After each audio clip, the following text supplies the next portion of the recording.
कौन आपण मैंने जानी रावण मरिबा परे मंथधारी रावण मृतदेह सहित कहीं 11 दिन बसी रही कारण रावण पाइथिबा बर थिला जदि मो मृतदेह को 11 दिन पर्यंत अक्षत रखा जाए मु पुनर्जीवित हेबी।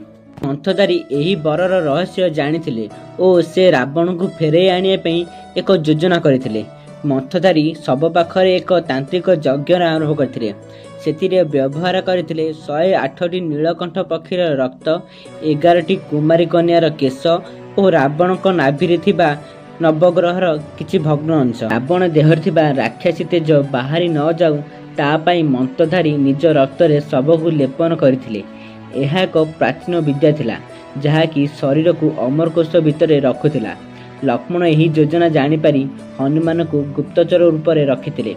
11तम दिन मंत्रधारी शेष मंत्र उच्चारण करुवा समय हनुमान आकाशरू सुग्रीवक सैन्य सह आक्रमण करथिले। देहरु सर्पधारी अग्नि बाहरी समस्त तेज नष्ट करदेला।